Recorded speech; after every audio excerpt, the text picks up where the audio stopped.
안녕하세요. 책 읽어주는 그녀, 라라입니다. 제가 오늘 소개해드릴 책은 1000원을 경영하라입니다. 이 책은 2022년 12월에 출간되어 현재 경제 경영 분야 신간이자 베스트셀러인 책이에요. 출판사는 세멘파커스, 저자는 박정부님입니다. 이 책은 전국 1500개 매장에 하루 100만 명이 찾는 국민가게 다이소, 아성 다이소 창업주 박정부 회장이 최초로 직접 공개한 다이소 성공 비결을 담고 있는 책이에요. 전국 1500개 매장에 하루 100만 명의 고객이 찾아오고 1시간에 42만 개씩 상품이 팔리는 곳, 매월 600종의 신상품이 나오고 1000원짜리 상품이 주력인데 연매출이 3조나 되는 곳, 25년간 단 한 번도 단기 순손실을 낸 적이 없고 2030이 가장 좋아하는 라이프 스타일쇼 1위로 뽑힌 곳, 바로 균일가 생활용품점 다이소 이야기입니다.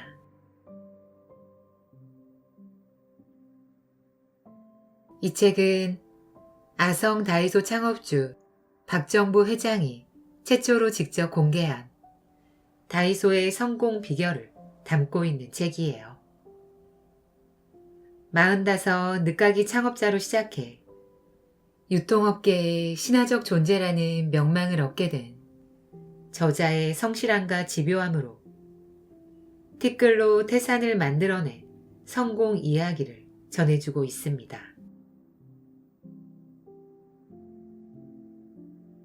저는 이 책을 보면서 세상에 꾸준함을 이기는 것은 없다라는 교훈을 다시 한번 얻게 되었습니다.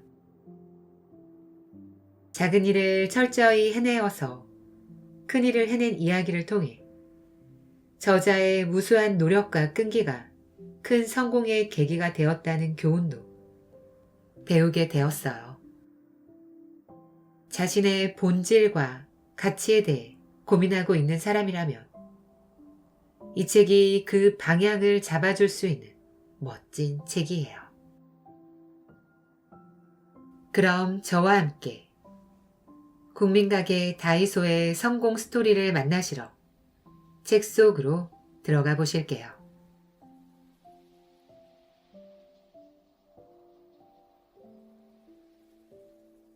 와, 이런 상품이 어떻게 1000원이지? 물론 탄탄대로만 달려온 것은 아니다. 휘청인 적도 있었다.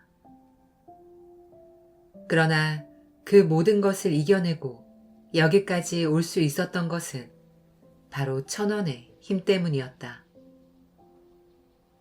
만리장성도 벽돌 한 장에서 시작되었듯 3조 매출도 1000원짜리 한 장에서 비롯되었다.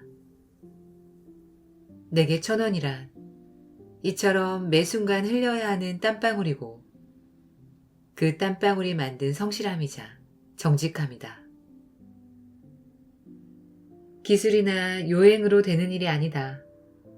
정직하지 않고 성실하지 않았다면 절대 얻을 수 없는 성취다.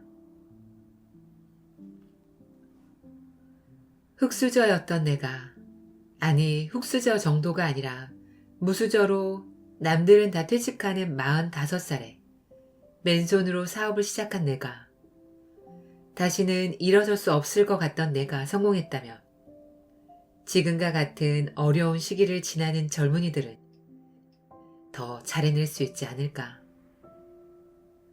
누군가 내게 이 일을 어떻게 해냈느냐고 묻는다면 자신있게 대답할 수 있다. 다름 아닌 1000원 한 장에 올인했다고.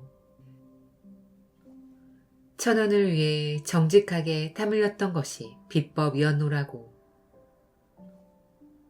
천원을 경영하며 3조를 경영할 수 있다.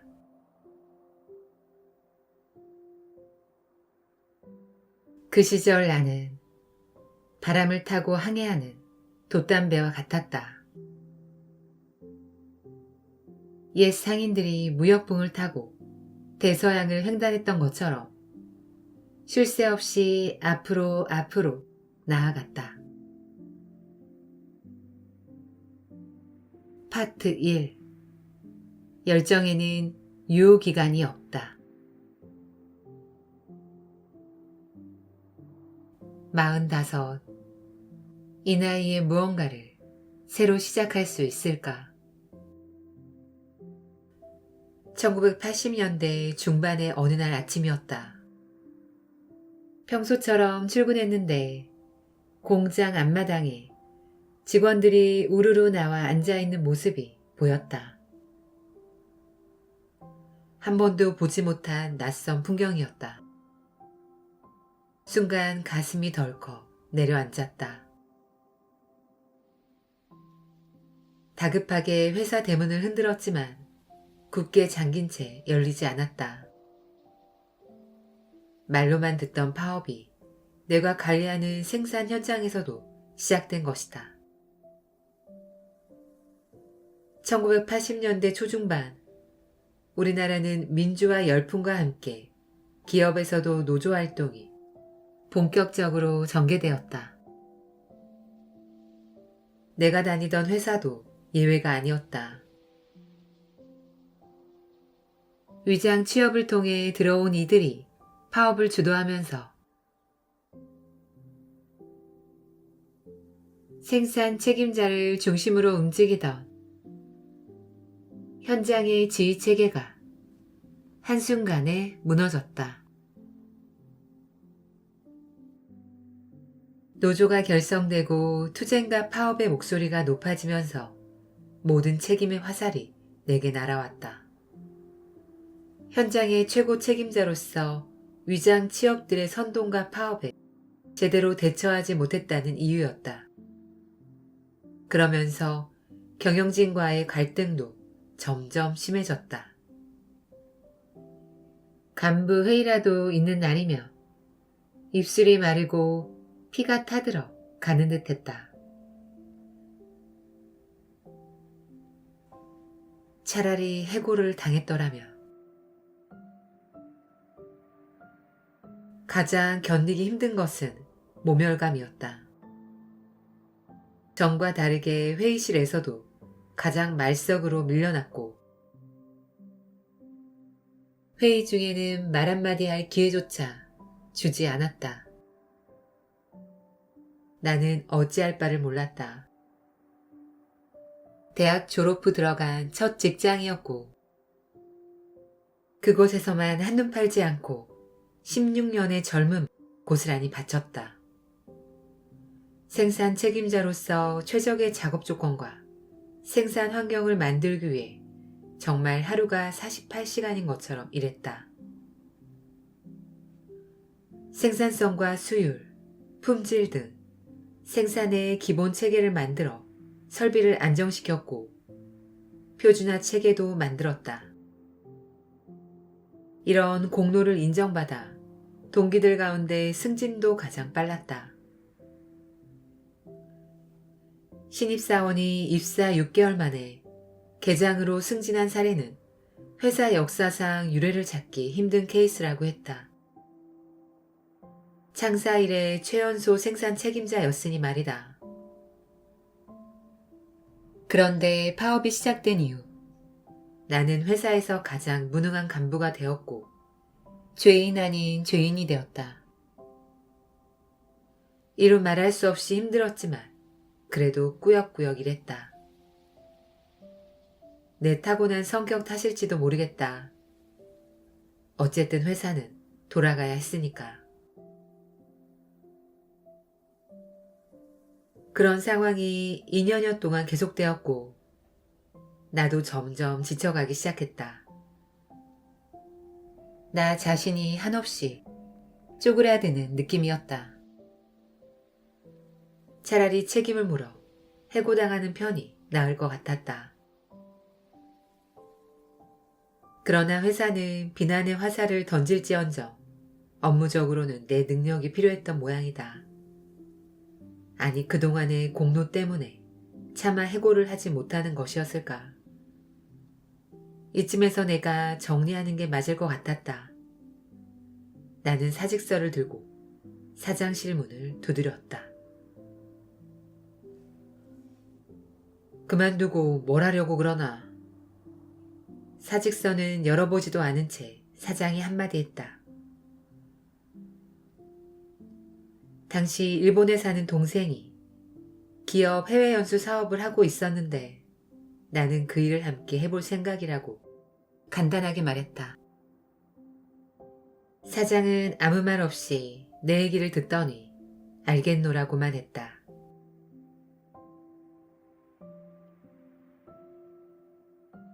가족보다 먼저 죽지 않겠다고 결심했지만 사장실 문을 닫고 나오는데 불현듯 아내와 두 딸의 얼굴이 떠올랐다.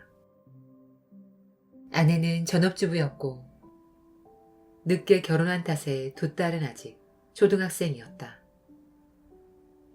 가족을 떠올리자 막막함이 밀려왔다. 내가 과연 이들을 지켜줄 수 있을까?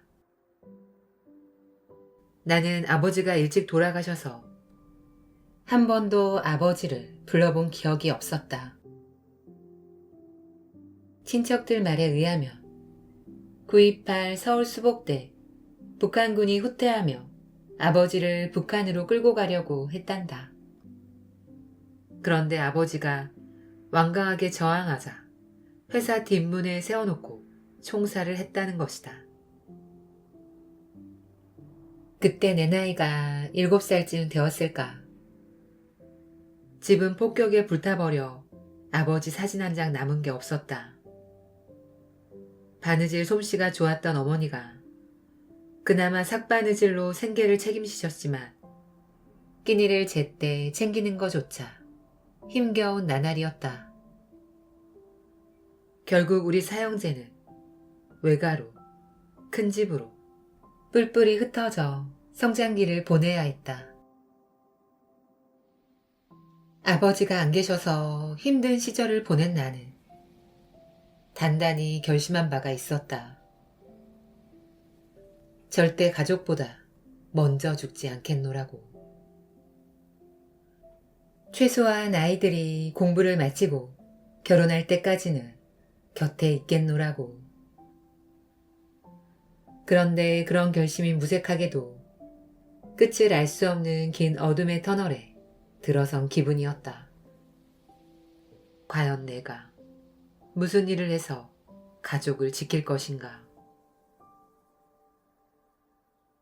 며칠이 지나도록 사장은 가타부타 말이 없었다. 그렇게 2달이 지났을 무렵 드디어 나를 호출했다. 자네가 여길 나가서 잘 된다는 보장도 없지만 그렇다고 꼭 안 된다고 할 수도 없을 걸세. 그래도 나와 함께 하면 밥은 먹고 살지 않겠나. 다시 한번 생각해보게. 퇴직을 만료하는 제안은 감사했지만 나는 이미 결심에 서 있었다. 생각해 주셔서 고맙습니다만 제 할 일은 여기까지인 것 같습니다. 그 말을 마치고 돌아 나오는데 2다리가 후들거렸다. 마라톤 풀코스를 뛰고 막 결승점을 통과한 선수처럼 온몸의 기운이 다 빠져나간 느낌이었다. 45. 과연 내가 이 나이에 무엇을 새로 시작할 수 있을까? 그동안 너무 전력 질주한 것 같았다. 좀 살살 달렸더라며 마음도 몸도 이렇게까지 고갈되진 않았을 텐데. 회사를 떠나며 가장 두려웠던 것은 남들의 시선 따위가 아니었다. 바로 나 자신이었다. 모든 에너지가 사라진 것처럼 손가락 하나 들어 올릴 수 없을 정도로 무기력했다. 내 모든 것을 바쳤기에 더욱 그랬는지도 모른다. 그러나 가족들의 얼굴이 떠오르자 난 잠시도 쉴 수가 없었다. 손님 그만 받습니다. 쟤들 1,000원짜리 상품 팔아서 어떻게 매장을 운영한다는 거지? 언제 망하는지 한번 두고 보자. 아스코 이븐 프라자 의정부점은 의정부 6거리 제1시장에서 40평 규모의 임대 매장에서 출발했다. 우리가 매장을 열기 전에는 옷 장사를 하던 가게였다. 값비싼 의류 매장도 임대료를 감당하지 못해 나가 떨어졌는데 그 자리에 1,000원짜리 상품을 판매하는 매장이 들어온다니 어이가 없었던 모양이다. 주변 사람들은 언제 망해서 나가나 보자 하며 수군거렸다. 하지만 곧 그들의 예상이 빗나갔다. 가게 문을 열자마자 손님들이 인산인해로 밀고 들어오는 바람에 영업을 중단해야 할 정도였다. 그만 들어오세요. 문 닫습니다. 조금 있다가 오세요. 혹여 안전사고라도 날까봐 매장 관리자가 문을 닫았다 열기를 3차례 이상 반복했다. 40평짜리 매장에서 1,000원짜리를 팔아 일매출 1,500만 원을 찍었으니 얼마나 많은 사람이 몰려들었는지 짐작할 수 있을 것이다. 수백 명이 한꺼번에 몰리다 보니 매장 인근의 오뎅, 떡볶이 가게까지 손님으로 북새통이었고 시장이 완전히 마비될 정도였다.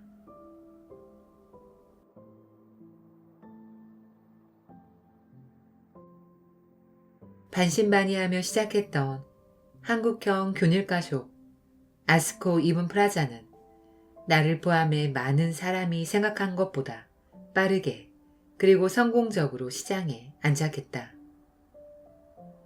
점포 출점에 가속도를 붙여 1호점을 낸 지 4년 만인 2001년 초 100호점을 돌파했다.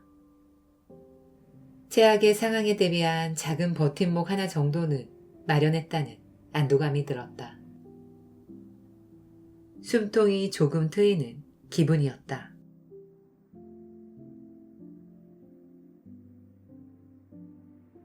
다이소 상교로부터 지분 투자를 받다. 1호점을 열자마자 가파르게 성장하던 아스코 이븐 프라자는 다이소 상교로부터 지분 투자를 받게 된다. 이 이야기를 하려면 야노 회장이 일본 다른 균일가 소매점과의 거래 관계를 청산해달라고 요청한 그때로 다시 거슬러 올라가야 한다. 야노 회장이 다른 경쟁업체에 물건을 납품하지 말아달라고 했을 때 난 최소한의 안정장치로 한국 균일가쇼에 대한 지분 투자를 요구했었다. 야노 회장이 거래를 그만두자고 하면 언제라도 받아들일 수밖에 없는 입장이었으니 계약상 거래보장 같은 것을 할 수 없다면 지분 투자라도 받아야 리스크를 줄일 수 있지 않을까 싶었다. 그러나 당시 야노 회장은 내 요구에 별 대답이 없었다. 그러다 3년여가 지난 2001년에서야 합작 투자 계약을 하기로 결정하고 다이소 상교는 우리 아성산업의 34%에 해당하는 자본을 출자했다. 우리는 비즈니스 차원에서 약 4억엔, 당시 원화로 약 39억 원의 투자를 받고 아스코 이븐 프라자를 다이소란 이름으로 변경했다. 아스코 이븐 프라자는 아성 코퍼레이션의 알파벳 약자인 아스코를 브랜드명으로 사용하고 있었다. 언젠가는 해외에 진출할 것이라는 생각으로 지은 브랜드명이었지만 일반 소비자가 보기엔 좀 생뚱맞고 발음하기도 어려웠을 것이다. 그런데 다이소는 다이소를 연상시키는 어감이 재미있기도 했다. 하지만 난 다이소라는 브랜드명 때문에 이후 혹독한 곤욕을 치르게 된다. 지금 생각해보니 백호점이나 낸 아스코 이븐 프라자를 다이소로 덜컥 변경한 것은 성급한 판단이었을 것 같다. 이 브랜드명이 이토록 오랜 기간 우리의 발목을 잡게 될 줄 몰랐다. 만일 아스코 이븐 프라자라는 점포 이름을 그대로 유지했으면 어땠을까? 역사에 만약은 없다지만 적어도 그랬다면 오늘날 일본 기업이란 오해는 받지 않았을 텐데 말이다.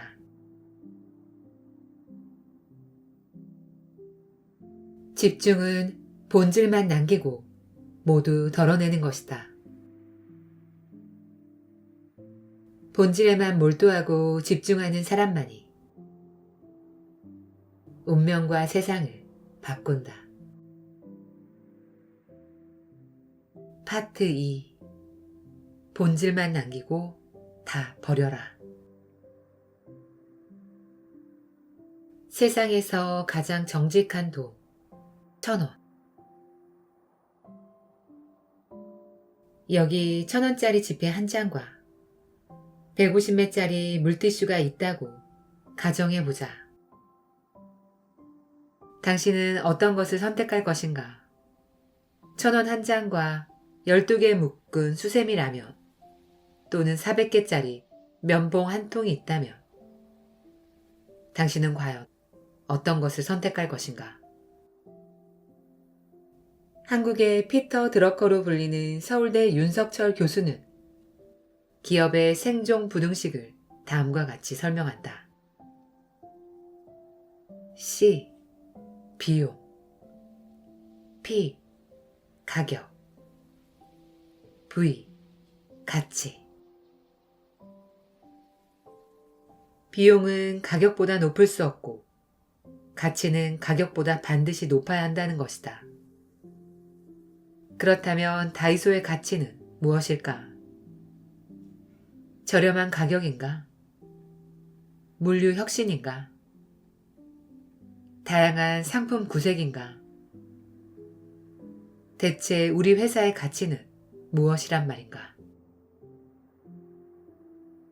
1,000원짜리 지폐와 다이소 상품 중 하나를 고르라고 했을 때 당신이 아무런 망설임 없이 다이소 상품을 선택하는 것이 바로 그것이다. 고객의 입에서 이게 어떻게 1,000원이지? 하는 탄성이 절로 흘러나올 때 비로소 우리의 가치는 구현된다. 실제로 다이소 상품 개발팀이 한 손에는 신상품을 다른 한 손에는 1,000원짜리 지폐를 들고 거리로 나가 행인들에게 물었다. 둘 중 어느 것을 선택하겠느냐고. 행인이 1,000원을 선택하며 그 상품은 가성비가 떨어진다고 보고 원점으로 돌아가 다시 개발하기도 했다. 탄성이 절로 터져 나오도록. 그러나 저가 균일가 용품점이라고 해서 가격만으로 가치를 구현할 수 있는 것은 아니다. 가격은 놀랄 정도로 저렴하되 품질은 기대보다 훨씬 뛰어나야 하고 상품마다 고객의 마음을 끄는 매력이 있어야 하되 종류가 풍성해야 한다. 무조건 싼 것이 다이소의 가치는 아니다. 가격의 품질, 재미, 볼륨 등이 함께 연계되어 매대 앞에서 탄성이 절로 터져 나오도록 하는 것. 그것이 내가 추구하는 놀라운 가치로 즐거움과 감동을 주는 것이다. 고객을 유인하기 위한 한두 가지 상품만을 전략적으로 싸게 파는 것이 아니라 매장에서 판매되고 있는 3만 가지 상품 하나하나에 그런 만족과 서프라이즈가 깃들어 있어야 한다. 그런 의미에서 서울대 김남도 교수는 이런 말을 했다. 가성비란 가격을 낮추는 것이 아니라 가치를 올리는 것이다 라고. 나 역시 이 말에 전적으로 동의한다.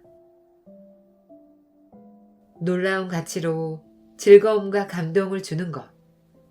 이것이 바로 우리 회사의 경영 이념이다. 그래서 첫 매장 오픈부터 지금까지 가격에 비해 최소한 2배 이상의 가치를 갖는 상품을 판매하려고 노력해 왔다고 자부한다. 현재 아성 다이소의 상품은 1,000원, 2,000원짜리가 전체의 약 80%를 차지한다. 이 중 1,000원 상품이 51% 절반을 넘는다. 아성 다이소를 설립하며 소비자에게 가격 대비 최대 가치를 제공한다는 약속을 했을 때부터 그 핵심은 1,000원짜리 상품이었다.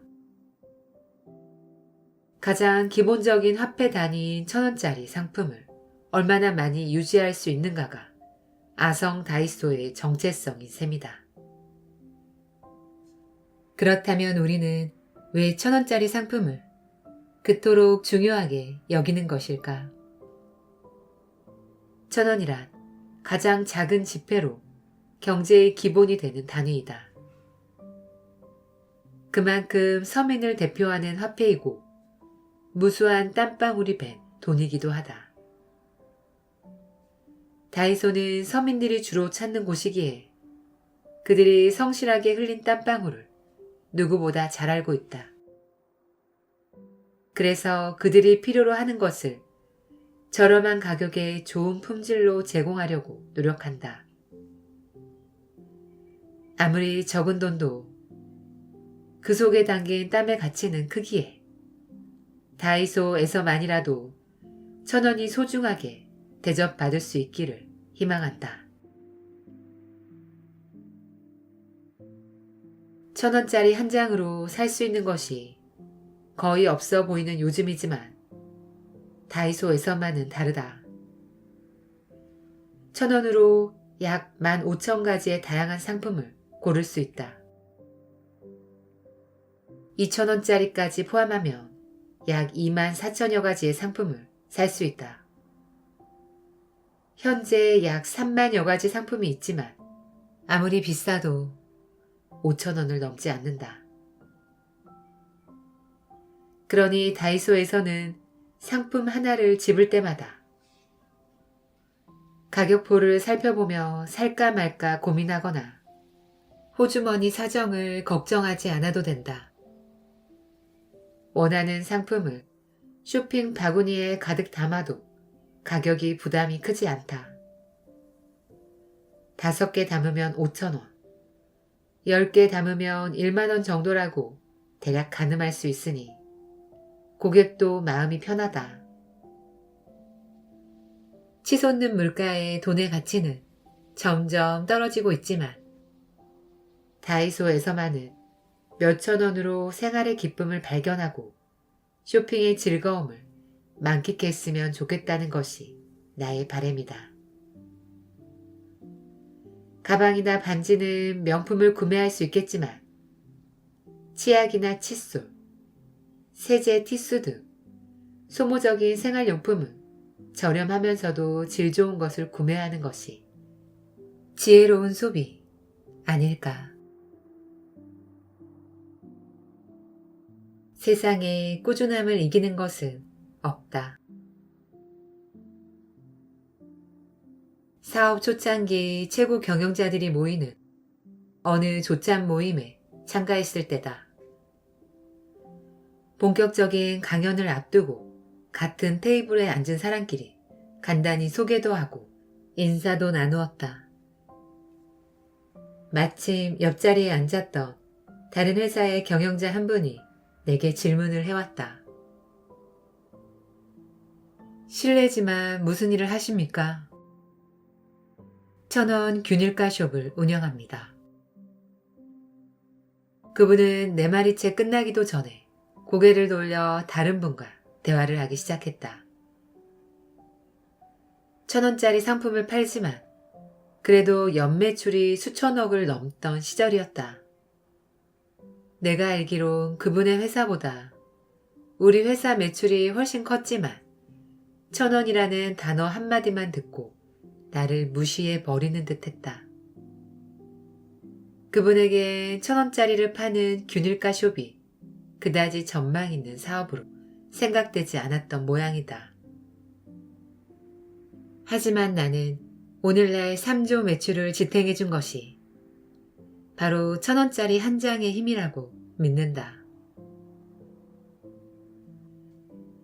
1,500여 개 매장을 오픈할 수 있었던 것도 1,000원 한 장에 충실했기 때문이다. 댓글이 모여 태산을 이룬다고 했던가. 한 번에 이루어지는 일은 없다. 작은 일을 철저히 해야 큰 일을 할 수 있고 과정을 꼼꼼히 챙겨야 좋은 결과가 나온다. 한 방의 홈런 속에는 남들 눈에 보이지 않는 무수한 땀방울이 녹아있다.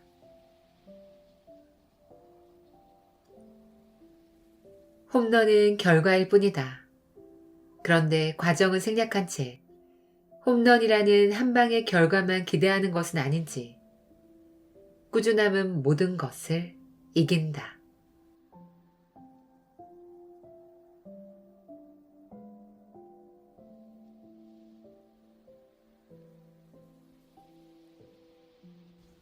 지금까지 책 읽어주는 그녀 라라였습니다. 오늘도 끝까지 들어주셔서 감사드려요. 우리 구독자님들, 오늘은 크리스마스예요. 소중한 사람들과 함께 좋은 추억을 만들 수 있는 행복한 성탄절 보내세요. 저는 항상 여러분을 응원합니다. 메리 크리스마스. 아시죠? 사랑합니다.